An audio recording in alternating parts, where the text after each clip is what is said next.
fechando os nossos olhos físicos, abrindo o nosso campo mental, pedindo a presença dos nossos amigos individuais, os nossos mentores, pedindo também a presença de Jesus nesta tarde, a presença de Bezerra de Menezes, que é o mentor desta casa, que eles possam amparar todas as nossas aflições, todas as nossas necessidades, que possam estar conosco, ajudando na explanação da palestra, facilitando o entendimento de todos que se encontram presencialmente e aqueles também que nos acompanham pela transmissão no Facebook, que todos nós possamos receber as bênçãos do mais alto, que Jesus esteja conosco, que os nossos mentores individuais também, e que também todo este ambiente que foi preparado para nos receber pelos missionários do bem, os missionários da luz, do amor de Cristo, possam nos acompanhar ao longo da nossa conversa desta tarde de hoje. Que assim seja, graças a Deus e graças a Jesus, pedindo que nós possamos sair deste encontro, desta tarde, muito melhor do que aqui chegamos. Que assim seja, graças a Ti, Mestre. O tema de hoje é o capítulo 173 do livro Fonte Viva, intitulado Ante a Luz da Verdade. E a epígrafe é uma frase bastante conhecida de Jesus, né? Conhecereis a verdade e a verdade vos libertará, né? E ela está no futuro. Conhecereis a verdade e ela vos libertará, né? E esta epígrafe está no Evangelho de João, no capítulo 8, 32. Como vocês já mais ou menos me conhecem um pouquinho, eu geralmente vou lá no Novo Testamento buscar, né, essa passagem. E para eu poder compreender um pouquinho melhor a lição, eu fiz o estudo, e justamente é uma passagem onde o título é Jesus e Abraão.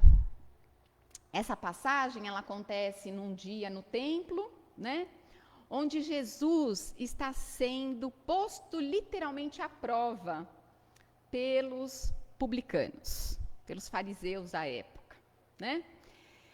Eles questionavam muito Jesus, né? E Jesus, então, em conversa com eles, em diálogo franco com eles, né, traz a importância desta passagem: conhecereis a verdade e a verdade vos libertará. Mas os judeus que ali conversavam com Jesus, que teoricamente já acreditavam na palavra de Jesus, acreditavam, mas ainda não compreendiam completamente a palavra, porque se de fato eles compreendessem a palavra, eles a aceitariam e não simplesmente o desafiariam a esta conversa, porque foi quase que um duelo ali, né, estabelecido, onde Jesus se explicava e os judeus, né, cada vez mais questionavam os posicionamentos de Jesus.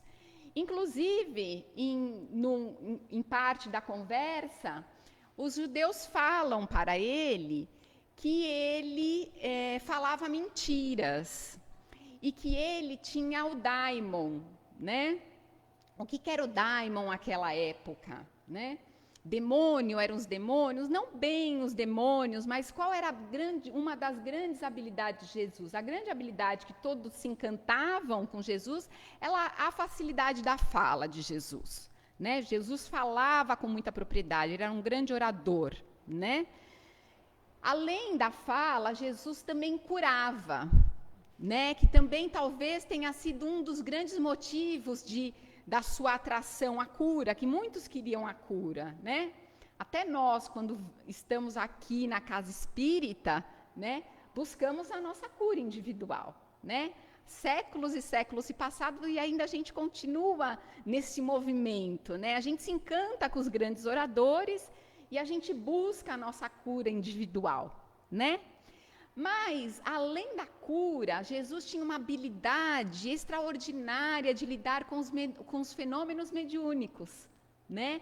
Então, tá aí a comparação com o daimon. Não é que Jesus tinha o demônio dentro dele, mas que Jesus tinha a grande facilidade de reconhecer um fenômeno mediúnico e ele conseguia equilibrar o ambiente através da sua própria vibração, que era tão elevada, né? Era tão grandiosa a força espiritual que Jesus tinha, que em qualquer ambiente que ele adentrava e existia um fenômeno mediúnico acontecendo, ele conseguia estabilizar as energias, né?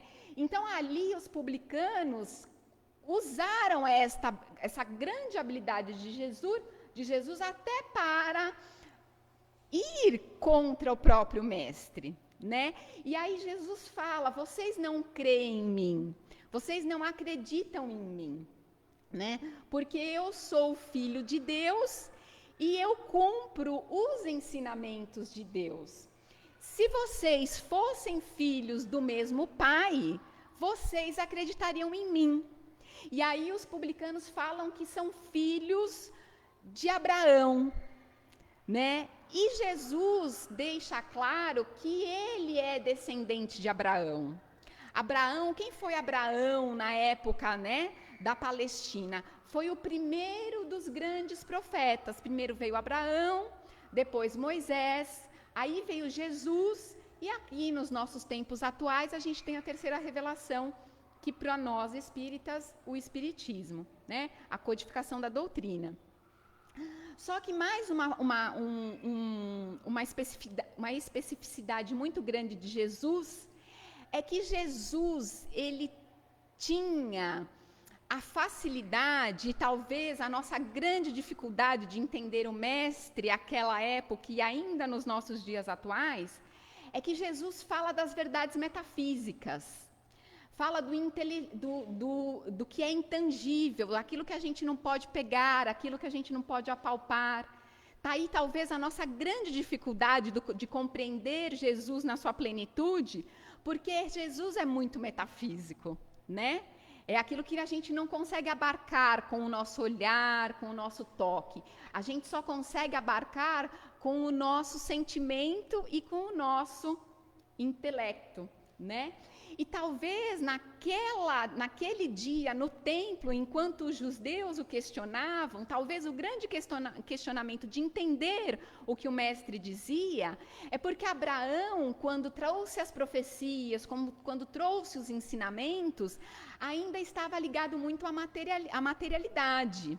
Moisés também, apesar de Moisés ter recebido também, através de um fenômeno mediúnico, os ensinamentos, né, os 10 mandamentos, obrigado, tinha me fugido. Os 10 mandamentos foi a partir de um fenômeno mediúnico, mas que ainda não era da compreensão daqueles que ali estavam. Então se confundia muito a questão da realidade, né, fenomênica, com estas questões daquilo que é inteligível, aquilo que a gente não consegue ainda compreender, porque ainda está de acordo com aquilo que é metafísico, que não é palpável, que a gente não simplesmente pega, toca, vê, cheira, mas que a gente sente através do nosso coração. Então, compreender Jesus é compreender Ele a partir do nosso coração. Por isso que também outra frase muito conhecida de Jesus é que o reino de Deus está em nós. Se o reino de Deus está em nós, ele está no nosso coração. Se está em nosso coração, não é algo que eu consigo tocar ou consigo construir no exterior, mas é algo que eu consigo construir no meu interior. Então, quando eu estou em paz, quando eu estou em equilíbrio, é quando o meu interior está bem. Então, então eu construo esse reino dentro do meu próprio ser. E construir o meu reino dentro do meu próprio ser significa eu abarcar uma verdade através do despertar da minha própria consciência, né? Mas esse despertar da consciência, fazendo um paralelo com a lição, né, que é conhecereis a verdade te libertará, ela perde o sentido se nós conhecemos a verdade e mantemos a verdade para conosco somente. A gente precisa compreender esta verdade através da nossa realidade, através daquilo que chega até nós, e com a compreensão que acontece a partir da caridade, da nossa própria doação daquilo que nós aprendemos, né? O que é a verdade? A verdade é aquilo que nós já conseguimos compreender e vai clareando o nosso entendimento. Se clareia o nosso entendimento, automaticamente ela vai clarear, ampliar a nossa consciência. Mas o que adianta eu ter o conhecimento da verdade se eu não consigo expandir aquilo que já é luz para mim? E aí acontece algo muito curioso conosco. Quando a verdade chega até nós e nós não conseguimos desenvolver a habilidade de doar aquilo que já sabemos, doar espontaneamente, de uma forma autônoma, né, sem pensar em receber algo em troca, o que acontece? Nós acabamos, dentro do nosso ser, tendo como se fosse uma panela de pressão. A gente tem o conhecimento, a gente tem a nossa consciência expandida, mas aquilo que a gente sabe não é condizente com o que a gente faz e realiza. E aí a gente sofre. E aí, trazendo para uma linguagem mais simples e mais palpável, é quando a gente não tem o domínio das nossas próprias paixões. Por exemplo, quando a gente já sabe que tem uma determinada dificuldade, faz alguns movimentos para melhorar esta dificuldade em nós, mas eu ainda não consigo cortar os meus hábitos. Por exemplo, uma pessoa que tem dificuldade com o cigarro. Ela sabe que não faz bem, ela vai ao médico, o médico recomenda para que ela pare de fumar, mas ainda aquele vício é algo maior do que ela. E ela ainda não consegue, né, se controlar de acordo com toda essa informação que ela já tem, com essa luz que já chegou a ela. Isso causa um sofrimento, né? Isso causa uma descompensação interior. Então, quando chega a verdade até nós, quando nós somos brindados com esta luz da verdade, e nós não conseguimos externá-la, né, fazer os movimentos reais de mudança, nós sofremos, né? Então, a gente também precisa lidar com afeto e com carinho diante das limitações do nosso próprio ser, né? Lembra que logo no comecinho eu falei que estava no futuro, conhecereis a verdade te libertará, né? Então, o que Jesus estava tentando passar para os publicanos? Que eles só realmente estariam libertos quando eles realmente entendessem, quando compreendessem as verdades que ele trazia, as verdades do Pai. E em momento nenhum, Jesus estava numa posição de desmerecer o que havia sido feito por Abraão, por Moisés, pelos profetas. Porque os publicanos questionam ele, falam, mas como? Se os profetas já morreram. Como você diz que se nós conhecermos a verdade, nós estaremos libertos e entenderemos que a morte não existe, se os profetas estão mortos? Então, esse é um grande questionamento dos publicanos. E aí volta a minha fala inicial da importância da gente olhar para essa passagem que está no Novo Testamento e compreender que Jesus trazia as verdades metafísicas. E não as verdades materiais, aquilo que já era visto, porque estava ali diante da matéria, ali das coisas comuns do cotidiano. Então, a grande dificuldade de compreender os ensinamentos de Jesus se fazia presente naquele momento por esta dualidade, a dualidade das questões materiais com a dualidade das questões metafísicas. Então, aquele grande impasse dos publicanos em questioná-lo. Inclusive, na passagem, diz que os publicanos estavam com as pedras nas mãos para atirar em Jesus, né? Era comum naquela época, né, eles atirarem pedras. A mulher adúltera, né? Tem a passagem da mulher adúltera que Jesus fala. Então, atire a primeira pedra quem não tiver pecados, né? E nessa passagem também Jesus fala do pecado. E qual é o sentido que Jesus dá ao pecado nessa passagem? Jesus dá o sentido do pecado, deste pecado que há em nós, que é esta falta de controle das nossas paixões, mas não no sentido negativo, né?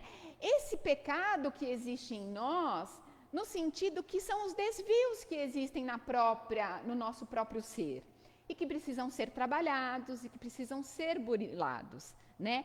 À medida que nós vamos tendo contato com esta verdade.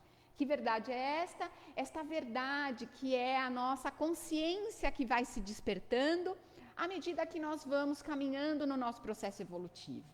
Isso acontece em uma encarnação? Não, isso acontece ao longo de toda a nossa trajetória e nossa caminhada existencial, né? Então, não é de uma encarnação, são de várias encarnações. Então, a gente diz, né, os espíritos amigos nos dizem, através das obras que nós já temos acesso, que a nossa melhor encarnação é a nossa atual. Por quê? Porque as antigas, a gente ainda não tinha a condição de receber a verdade na qual a gente já tem hoje, né? A gente recebe a verdade e já tem dificuldade, não tem? Às vezes a gente vai ao médico, sabe de alguma coisa nova no nosso organismo, temos todo um amparo da medicina, um amparo do nosso médico de uma forma afetuosa, todo um tratamento, os remédios, mas ainda a gente reluta contra aquele tratamento muitas vezes, não é? Então, a verdade ela chega na medida que a gente pode compreendê-la, à medida que a gente pode abarcar ela, né? Então, é gradativa, é aos poucos. A gente também precisa ter paciência com o nosso ser e compreender esta verdade, né? E aí, saindo um pouquinho da passagem do Novo Testamento, mas já indo para a lição, né? Para a lição que está no Fonte Viva, o Emmanuel vai falar muito sobre, ele fala assim, não sereis libertados pelos aspectos da verdade. Aí ele coloca aspectos da verdade entre aspas. Ou pelas, novamente, entre aspas, verdades provisórias, né? Que a gente pode traduzir, né? Pelas nossas paixões. Esses aspectos da verdade, essas verdades provisórias, são as nossas próprias paixões. Por que ele fala dessa forma? Porque no próximo parágrafo, ele diz dos nossos pontos de vista, e ele também coloca entre aspas. E ele começa o parágrafo dizendo assim: muitos em política, filosofia, ciência e religião se afeiçoam aos seus próprios pontos de vistas e muitas vezes transformam a própria existência em trincheiras de lutas desesperadoras. Às vezes a gente acredita tanto do nosso ponto de vista, tanto na nossa verdade, né, que a gente sofre com os nossos próprios pontos de vista. Porque ainda o nosso ponto de vista está muito condicionado àquilo que não é a verdade essencial, que não é a verdade universal. Porque se a gente for perguntar o que é verdade, verdade ela pode se transformar em algo muito subjetivo se eu trago para o meu entendimento. Agora, quando eu levo a verdade para um entendimento coletivo, eu sei que a verdade é algo que é aquilo que é universal a qualquer tempo, em qualquer lugar, a qualquer momento, não é? O que o Kardec fez quando ele estava diante da tarefa que era codificar a doutrina? Ele tinha a habilidade de falar várias línguas. Kardec falava, além do francês, falava alemão, falava inglês, né? Ele tinha a habilidade de se comunicar. Então, o que ele fazia? Ele traçava a mesma pergunta, comunicava-se com vários médios em lugares diferentes. E ele comparava as respostas daqueles médiums para, então, compreender se aquilo que estava sendo trazido podia ser uma verdade universal. Então, o que é a verdade? Pelo compreendimento de Kardec, Kardec estava no século XIX, a época do Iluminismo, onde tudo estava acontecendo. Estava na França, onde os grandes pensadores estavam trazendo as verdades, as suas colocações. Onde se falava das ciências experimentais. O que eram as ciências experimentais? Tudo precisava ser comprovado através do positivismo. O que era o positivismo? Através da ciência. Só era verdade se era comprovado através da ciência, né? Então, aqueles fenômenos mediúnicos que aconteciam, eles precisavam ser comprovados. E Kardec era muito estudioso, Kardec era filósofo, ele era professor, ele era cientista. Então, tudo que ele trazia tinha que ter um embasamento teórico muito bem claro, muito bem estipulado. Então, ele tinha esta habilidade de se comunicar com os médiuns, a mesma pergunta em diferentes locais, para diferentes médiuns, onde ele tinha a resposta e aí ele fazia uma comparação lógica das respostas. Então, foi desta forma que ele foi codificando a doutrina e que ele foi trazendo os livros da codificação, né? E aí ele teve todo um amparo dos espíritos amigos, da espiritualidade maior, para poder fazer o seu trabalho. Então, aquela época, quando Jesus traça esse diálogo com os publicanos, né, a verdade foi chegando aos poucos. Primeiro veio através de Abraão, Moisés, depois veio através de Jesus. Jesus foi um grande desafio para nós naquela época, porque Jesus, além de falar das verdades metafísicas, ele falava da lei do amor e da caridade, né? E vamos chegando aí ao finalzinho da nossa palestra, quando a gente faz esse paralelo de que quando recebemos as verdades, nós precisamos recebê-las, compreendê-las através da nossa realidade. O que é a nossa realidade? É o nosso cotidiano. É aquilo onde nós estamos inseridos, onde nós estamos abarcados, inseridos. Então, se a verdade está diante de mim, diante da minha realidade, eu preciso compreendê-la. Mas para que eu possa compreendê-la, é preciso que eu faça um movimento ao contrário. Eu recebo a verdade, eu compreendo esta verdade, mas esta verdade não pode ficar parada em mim mesma. Então, através da lei de amor e de caridade, né, que foi trazida por Jesus, conhecereis a verdade e a verdade vos libertará. Como que essa verdade se transforma numa verdade libertadora? Quando eu a conheço e eu multiplico esta verdade.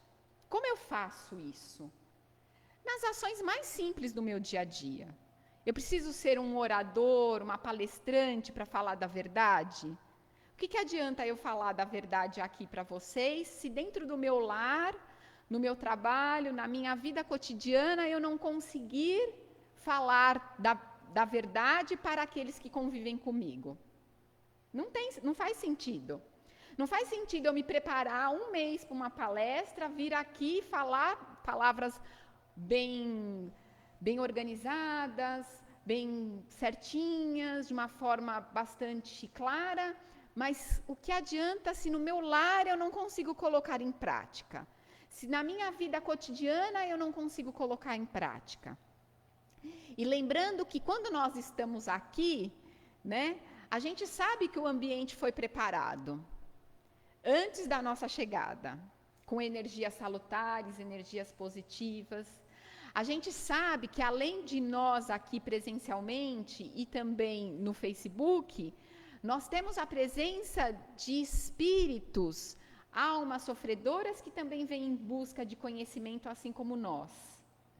E a gente sabe que além das almas sofredoras, dos espíritos que também vêm como nós aqui aprender, que são muito mais do que nós aqui presencialmente, né?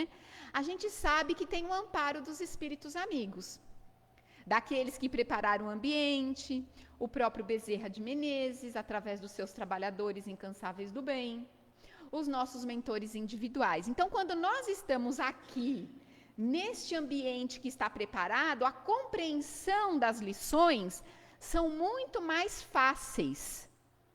A gente compreende de uma forma mais lógica.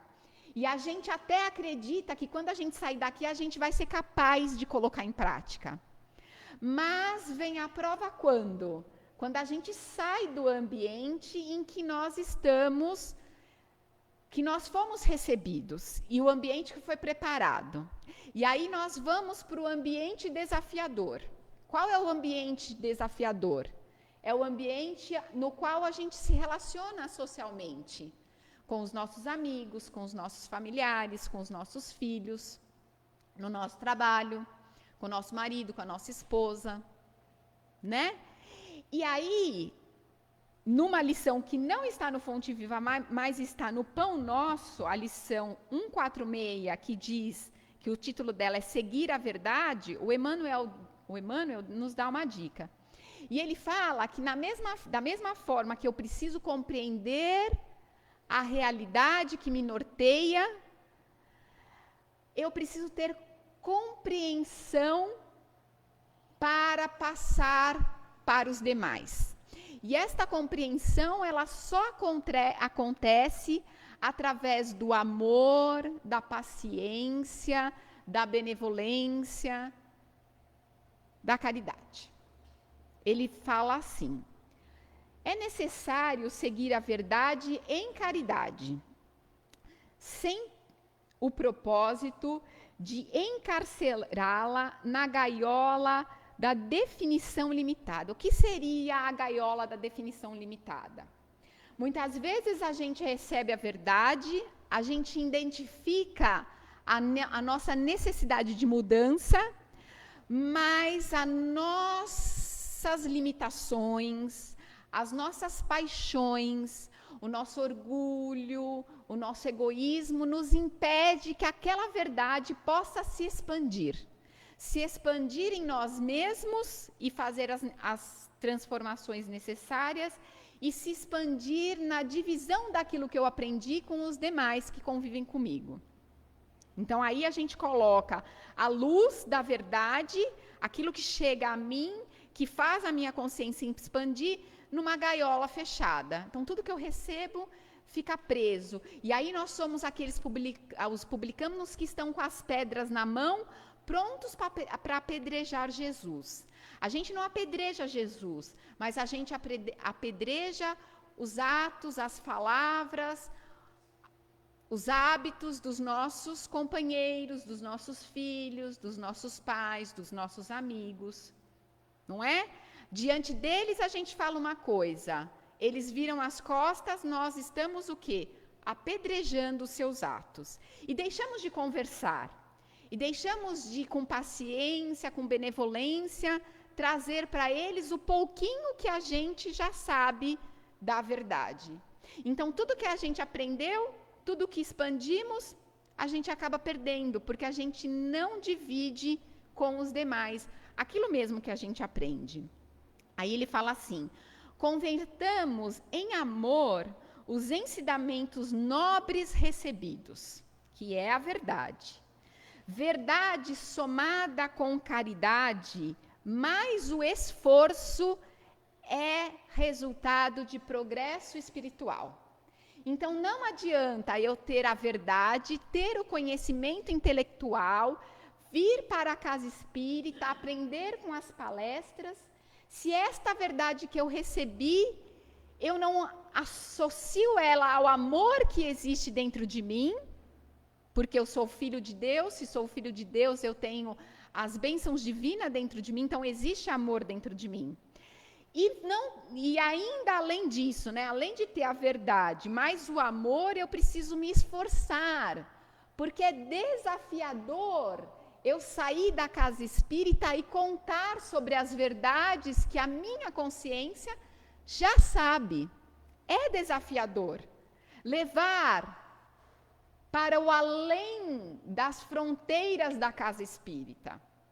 É desafiador eu abrir um livro, estudá-lo, né, fazer comparações com o Novo Testamento, com obras de Emmanuel, com o Evangelho segundo o Espiritismo ou com o Livro dos Espíritos. É desafiador eu fazer todo esse estudo, porque geralmente ele para em mim. Eu aprendo, eu me desenvolvo, eu compreendo, mas eu não consigo, com paciência, com benevolência, com gotas homeopáticas, levar essa luz que chega para mim, levar para os demais, né? E aí, quando Jesus fala, vós sois deuses, é nesse sentido que nós somos deuses. Não que nós somos a divindade, o Deus Criador que está criando a todo instante, mas somos feitos da sua partícula divina. Nós somos os seres pensantes da criação. Somos criados por esse Deus vivo que há em Jesus. E Jesus nos trouxe essa verdade. Se nós somos partes desta criação, significa que nós temos o grande poder em nossas mãos de multiplicar este amor que está dentro da gente.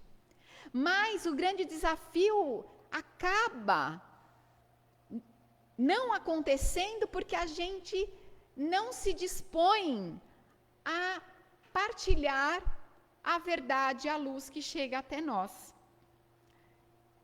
Necessitamos crescer em tudo o que a experiência nos ofereça de útil e belo com o Cristo, mas não conseguiremos realização sem transformarmos-nos diariamente. Olha as gotas homeopáticas, né? Sem nos transformarmos diariamente a pequenas parcelas da verdade que já possuímos em nós, em amor aos nossos semelhantes. Né? Então, quando a gente multiplica essas pequenas parcelas que existem em nós, com amor, com caridade aos nossos semelhantes, a gente está fazendo o quê? A gente está mantendo viva essa verdade que já chegou através dos ensinamentos de tantos profetas. Né? Foi Abraão a seu tempo, foi Moisés, Jesus, a própria codificação que está às nossas mãos. Então, o desejo da tarde de hoje, a grande reflexão, é que a gente possa sair daqui, como eu falei na prece, melhor do que a gente chegou, né? Isso a gente sempre pede com bastante lucidez, é bastante firme esse sentimento em nós. Mas que a gente saia daqui, mas que a gente tenha a habilidade de manter tudo o que a gente aprendeu, né?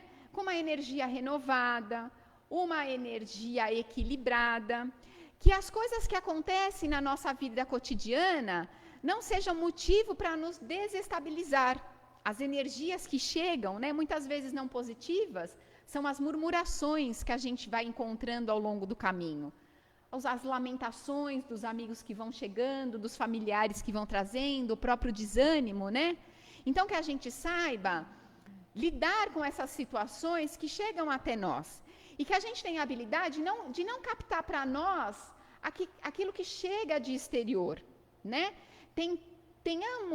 Tentemos ter a habilidade de o que aqui nós recebemos nesta tarde, seja presencial, seja através do Facebook, sejam os irmãos do Invisível que vieram buscar também os conhecimentos, que a gente tenha a habilidade de manter tudo o que nós recebemos, através das nossas orações, através do nosso pedido sincero de ajuda, né? Quando a gente ora com verdade, a gente está pedindo ajuda, né? Ajuda para os nossos mentores, ajuda para Jesus e ajuda também para aqueles que nos acompanham. Muitas vezes, e certamente, muitos espíritos nos acompanham. Vocês sabem disso pela nossa própria vibração, pela nossa própria sintonia. Se fazemos o bem, vibramos o bem. Então, automaticamente, atrairemos espíritos amigos, né? Espíritos e forças poderosas do universo, forças do bem. Quando a gente vibra medo, quando a gente vibra incompreensão, quando a gente vibra incerteza, insegurança, automaticamente nós vamos atrair para nós espíritos que estão na mesma sintonia. E a tendência não é porque eles estão querendo o mal, eles estão na mesma sintonia de tristeza, de depressão, de incompreensão, de inconformação. Então, o que acontece? É uma soma de energia que se junta a nós. Então, a minha vibração acaba caindo. Não é nem porque eles estão fazendo mal, mas porque a nossa sintonia está em consonância com a sintonia dele. Então, eu não ajudo eles e eles não me ajudam. A tendência é que a nossa vibração caia em comunhão. Então, quando eu tento manter essa energia que aqui recebo, através do meu bom pensamento, com a fé renovada, na certeza de que as coisas vão melhorar, que eu posso transformar, né? Eu consigo manter essa energia boa, atraindo também outras mentes na mesma energia, e aí a gente talvez na próxima segunda-feira adentre nesta casa com uma energia equilibrada e renova com os próximos ensinamentos da próxima lição que vai ser trabalhada, que vai ser recebida.